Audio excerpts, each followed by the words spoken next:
Next up, Eliza Timpson from Sunwink. Come on up.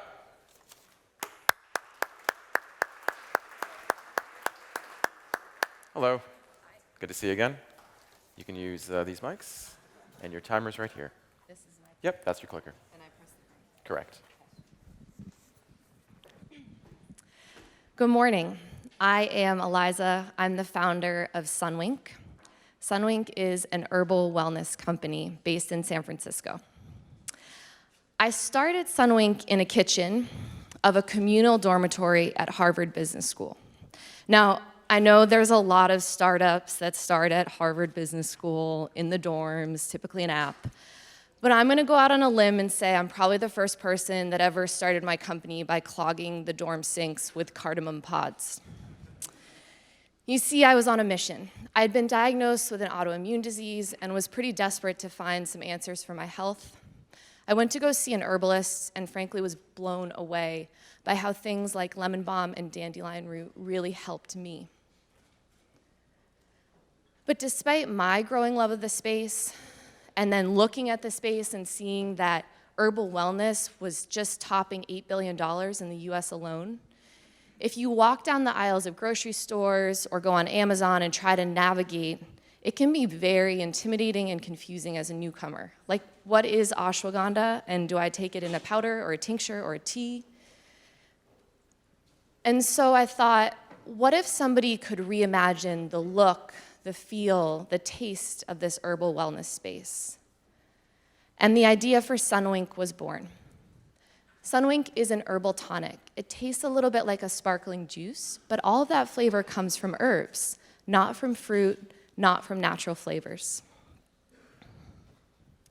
So what makes us so different?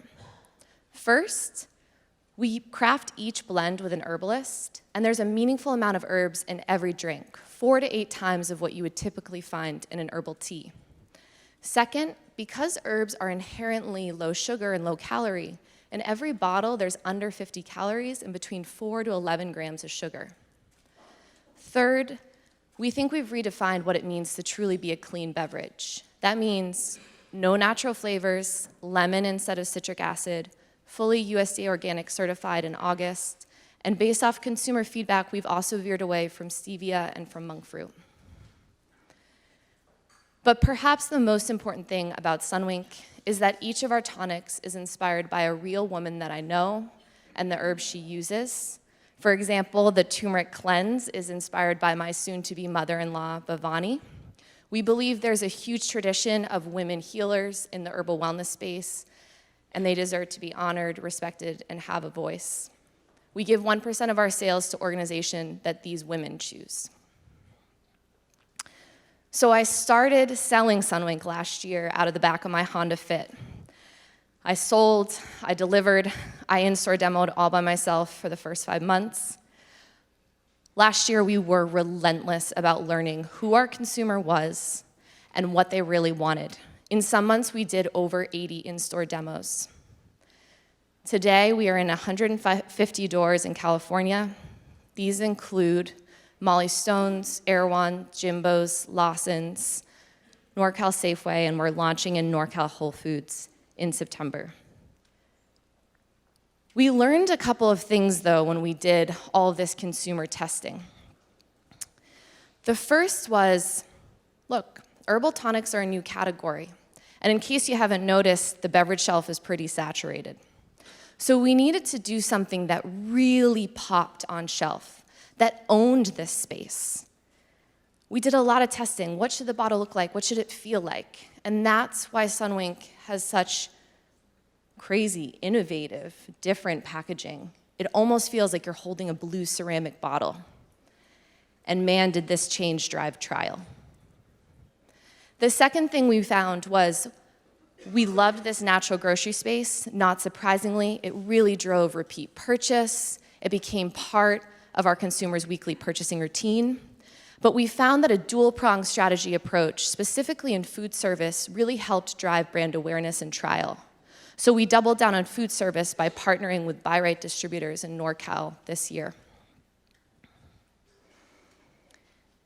I would be remiss if I did not talk about our consumers. They have been our cheerleaders, our roadmap, for this entire journey.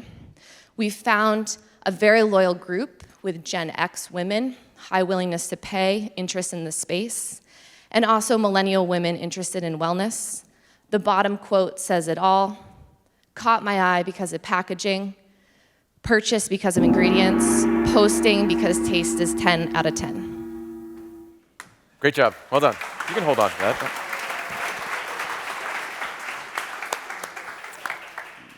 So, Sunwink, and it's not a blue bottle, is it? It's a periwinkle bottle, remember? It's not a periwinkle bottle. It's called Sunwink Blue. Sunwink Blue. Well Someday done. Crayola will make a crayon. Yeah. Kalam, what do you think of the opportunity for herbal tonics and Sunwink?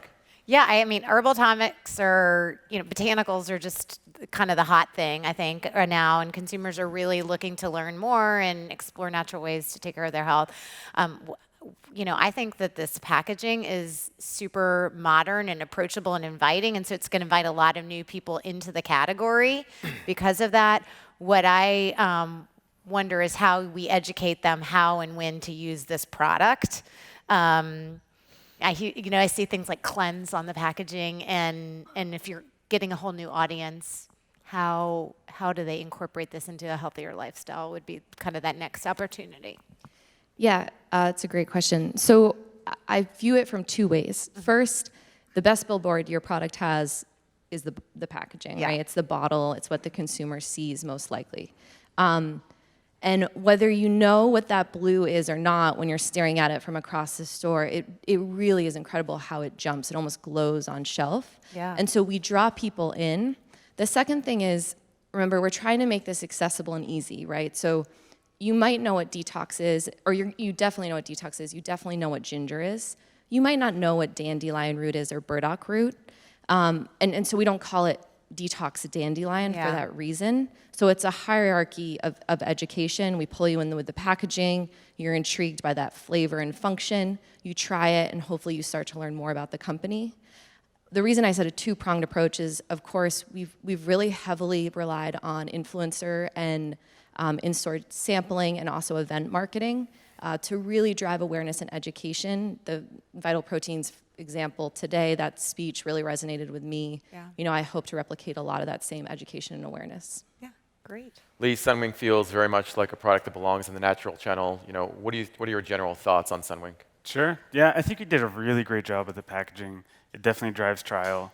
I know my team has been there and walked up to your booth at shows, and it's something that's drawn attention to us. So similarly, I guess, to the usage, I'm curious, where do you expect this to be merchandised in a retailer, and what's the SRP? So right now we sit with the functional beverage set. So it's typically kombuchas, there's some kefir waters, a Rebel. We had talked a little bit earlier about that set. One of the reasons we've seen a lot of value in being there is our price point to start has been $4.99 because of the amount of herbs that we use. And so the consumer there is very interested in trying things like this out, and it's priced according for the set. We do see our price with efficiencies of economy of scale dropping to $3.99 in 2020. John, we get a lot of beverages with adaptogens. We get herbal tonics, like a Sunwing coming to the office. Do you feel like this product, this brand is as differentiated as it needs to be to break out? I guess when I first looked at it, for sure the packaging caught my eye. Wasn't really sure what it was. I saw this thing in a blue soda bottle, basically. And it tastes super good. I think, even it was 25 calories. I kind of drinks like a sparkling tea, maybe a flavored water. I wish the packaging, I don't know, I guess maybe I wish I could see the liquid perhaps, but, it's like a catch-22 of, do you have something that's totally beautiful or something that's maybe a little more functional? I guess I would worry about the scalability of this a little bit on the packaging. A blue glass bottle, might have some challenges versus the obvious, make a blue can. But I think there's definitely something here with this. Like, I would totally drink this. It's solid stuff, so. Dan, we only have a few seconds left, but you get the last word. I would quickly just, I think there's a lot to talk about the packaging, so I want to continue on that because I think that's really important. I think it's a huge driving factor for your product right now. But I think sharing similar thoughts as the rest of the panel that I think it undersells the functional ingredients. But I think it certainly stands out, feels like a summer day in my hand. But I think, at the premium price point, you need to think about how to sell those functional ingredients a little better. I like that. A summer day in my hand. That's beautiful. Well done. And well done, Eliza. Thank you so much.